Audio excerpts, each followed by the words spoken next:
And she told me basically that you just go and you give him a massage for about an hour and for $200. And obviously that sounds a little too good to be true. Accused sexual predator Jeffrey Epstein has been dead for 5 years, but we are still learning more information about his life and alleged crimes, including from newly released evidence this week out of Florida that really may send chills down your back. We've been digging through these materials and want to discuss more shocking new details. Welcome to Sidebar, presented by Law and Crime. I'm Jesse Weber. We first told you about this new release of evidence earlier this week in the Jeffrey Epstein story, the deceased financier, that Judge Luis Delgado, who released these materials, called Jeffrey Epstein, quote, the most infamous pedophile in American history, and said that the evidence contained in the videos, audio recordings, and documents was sickening.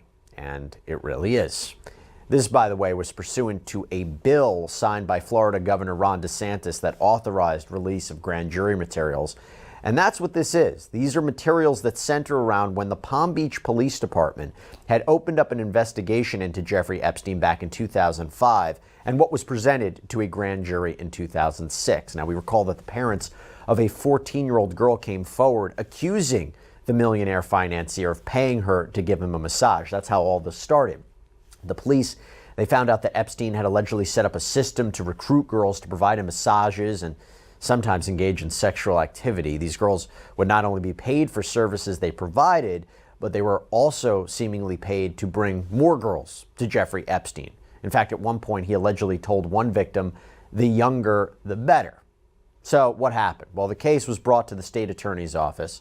A grand jury was impaneled where the juries heard all sorts of testimony from detectives and two of the alleged victims.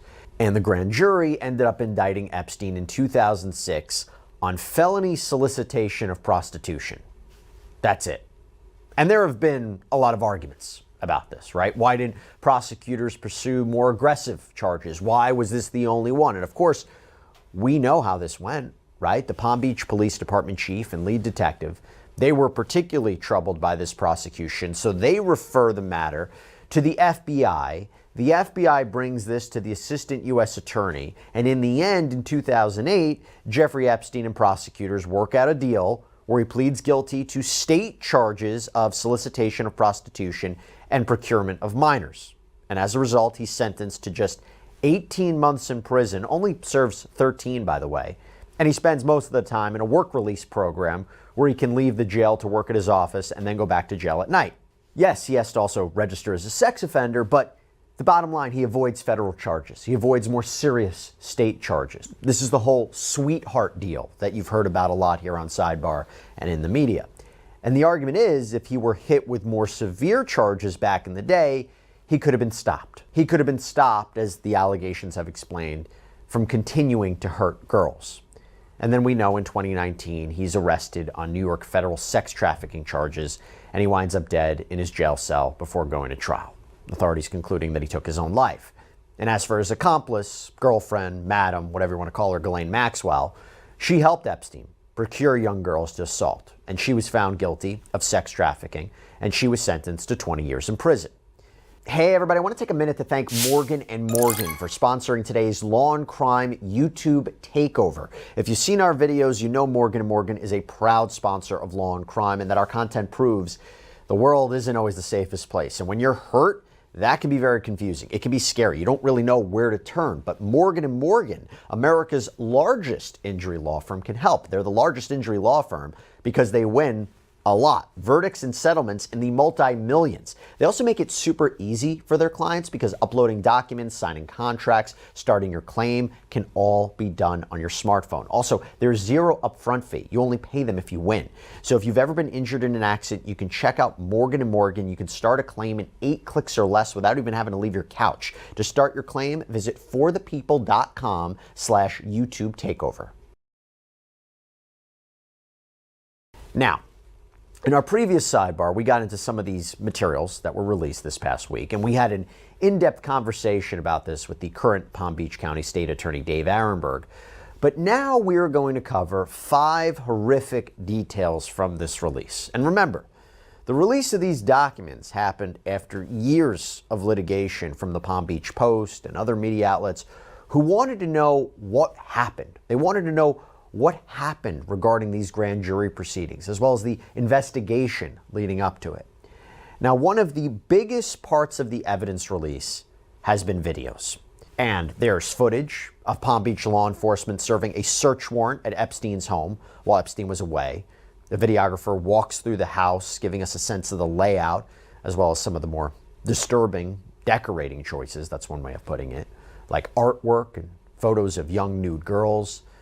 Now, I will tell you, unfortunately, some of the audio clips that were part of this release, they're just unusable. You essentially can't understand anything that's being made out, so we won't play those for you. But what we will start talking about are redacted interviews with victims who came down to the police department to speak with detectives. First of all, again, I appreciate you coming down to talk to me. You're not in any trouble whatsoever. Okay. I just want to put that out there right now. Okay. You're not in any trouble whatsoever. The reason why I wanted to talk to you is I am conducting an ongoing investigation for quite some time now on a subject by the name of Jeffrey Epstein. Mm-hmm. Okay? And through my investigation, I do know that you have some knowledge and you've been at the house, and that's what I want to talk to you about. Okay. And again, I'm saying you're not in any trouble. Okay? You're not a suspect. You're a witness, possibly a victim, but I do want to talk to you. Okay? All right. Before we start, can you raise your right hand for me? Yeah. You solemnly swear to tell the truth, the whole truth, and nothing but the truth, so help you God? Yes. Okay. How did you meet Mr. Epstein? Through a friend. Through a friend. Mm-hmm. What school were you going to when you... I wasn't in school when I met him. I had already graduated. You already graduated? Yes. Okay. How old are you now? 19. 19.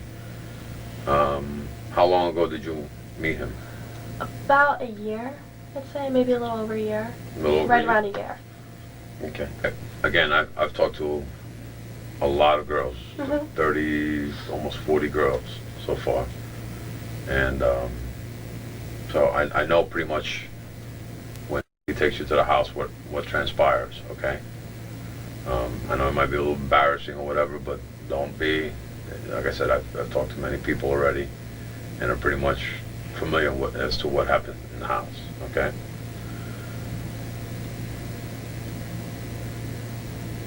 Walk me through this when you went to his house for the first time. Okay. She took me over to the house. She waited downstairs. I just went up, gave him a massage, and that was it. I mean... Okay. She approached you to yeah, work? she's like, oh, do you need to make any extra money? I'm like, yeah. She's like, okay, I can give you, like $200. It's this older guy in Palm Beach. He gets a lot of massages from girls. That was really... That's all she told me. That's what I mean... Okay. Are you a licensed therapist or masseuse therapist? No, I'm not licensed, no. No, but you know how to give massages? Yeah. Okay. Is this something that you did on the side, or is this... No, just, like, for him. That was really it. All right. You know what else is very disturbing from these interviews, aside from the fact that you hear how young they are even when they're speaking, was how their stories were all consistent, how their stories seemed to match up. Here's part of an interview with another victim. She told me about this guy I was short on rent 1 month, and she told me that all I had to do was give him a massage and he would give me $200. And that's pretty much it. And I thought about it. I was like, I really need the money. I've asked my parents, they can't give me the money. I asked everyone I knew, and I went there with her. I gave him a massage, and it was a weird situation. And the audio here isn't as clear, but listen to what another victim told detectives. A friend of mine told me about Jeffrey. She said she was helping him find girls. Who was this friend? We're not friends anymore, though, so you can't mention my name to her. Okay. And she told me basically that you just go and you give him a massage for about an hour and for $200. And obviously that sounds a little too good to be true, and as I found out, it wasn't quite what she said. He has the girls take off their clothes and give him a massage, and he likes watching them, I guess. Investigators discovered that Jeffrey Epstein and his assistants and Ghislaine Maxwell, they would coordinate massage times with these girls, often multiple massages a day. And then those girls would be asked to recruit friends, especially if they attended local high schools. Think about that for a second. You know, one victim told police that she always gave other girls a heads up about what would be happening inside the mansion because she says the acquaintance who brought her for the first time wasn't completely truthful about Epstein's alleged expectations. And like I would always tell them, you know, what the situation was, because like I wasn't told the whole. At first, I was not told the whole situation. What did he tell you would have to do? He told me I would just take my shirt off and give him a massage, and that would be it. Topless So, or yeah, with the bra? topless. Okay. So that was it. Okay. Was there ever a time that you ever told him, hey, I'm not comfortable with that? The first time he asked me if I would take my jeans off, and I told him I wasn't comfortable with that. Now let's talk about the grand jury proceedings back in 2006. This again was to decide whether to indict Jeffrey Epstein for sex crimes. And the prosecutor had questioned these victims on the stand, wanting details about what the girls were wearing when they went to the home. So this is part of the transcript, and it reads, quote, question, how were you met when you first went to dressed when you first went to his house? Answer, I was wearing a regular t-shirt, my Hollister shirt, and just some jeans. Okay, what kind of underwear did you have on? A thong. And the bra? What type of bra? It was a bra. Okay, nothing special? Uh-huh. Were you comfortable getting down to your bra and underwear? Uh-huh. I was kind of hesitant. I was like sitting in the room until Jeffrey came in, like thinking like to myself, well, like what's going on? Like, I don't know. I was kind of hesitant, but then I just didn't care because I wanted $200 because I wanted to spend it. So I just didn't care. Or how about this particularly creepy exchange with a witness who says she was 17 years old when she had this incident with Jeffrey Epstein.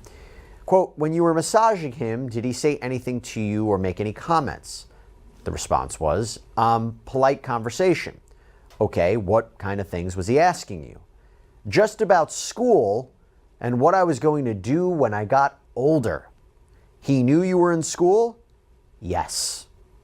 Not to mention the fact that she testified also that when she turned 18, she claims Epstein gave her bras and panties. She also testified how he had intercourse with her before she turned 18. So we're talking about an allegation of assault.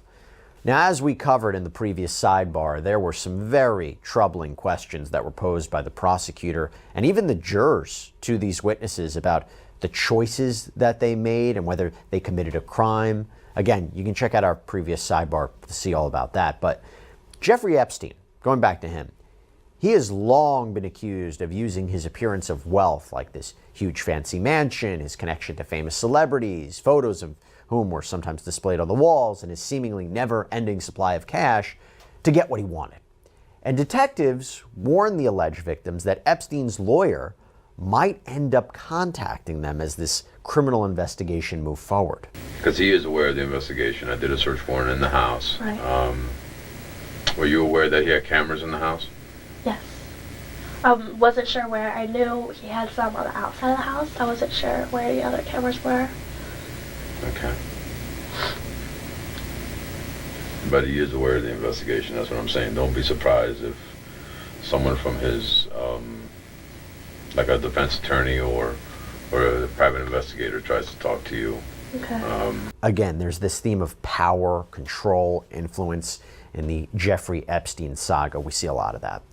Now, something else that's been getting a lot of attention within the hundreds of pages of documents are photocopies of Jeffrey Epstein's message books. Now remember, this is the early 2000s, so yes, people had cell phones, but if someone called the landline at the Epstein mansion in Palm Beach, an employee would likely take down the message. So some of the messages are pretty innocuous. For example, there's a message taken down in April of 2004 from Epstein's brother Mark that simply says, "Call me in New York." Longtime friend and fellow millionaire Les Wexner, the owner of Victoria's Secret, also often appears in the message book. There is a note that says, "Call me." Wexner has been called out in recent years for his connection to Jeffrey Epstein, who he gave control of basically all of his assets at one point. Wexner has said he knew nothing of Epstein's alleged indiscretions and crimes or alleged crimes, and says that he himself was taken advantage of by the financier. Then we have famed attorney Alan Dershowitz, who helped secure Epstein's sweetheart deal that I mentioned before, left a message that just says new info. There are other famous names that pop up as well, like magician David Copperfield. Victims who have filed lawsuits against Epstein and Ghislaine Maxwell have named David Copperfield as being present at these get-togethers at Epstein's homes. He's also allegedly asked one of the victims if she knew about getting money for bringing Epstein new girls. He also allegedly performed magic for Epstein's guests because in another message, the note-taker wrote, "Magic David called." And then there are others who have more direct connections to Epstein's supposed worldwide sex trafficking ring. They show up multiple times in Epstein's call logs. For example, we have French model scout Jean-Luc Brunel, who's been accused of acting as a pimp for Jeffrey Epstein, procuring young girls for him to sexually assault. In this phone message, Brunel says, "I need a big favor. I hope you will do it." Brunel, by the way, was kicked out of a modeling agency following a report of decades-long abuse against young women and girls. But Jeffrey Epstein and Brunel started a new agency, and when Epstein died in 2019, French authorities opened an inquiry into Brunel, and he tried to flee, but he was arrested at the airport, and he was found dead at a prison in Paris on February 19th, 2022, as he was being investigated for rape and trafficking of minors.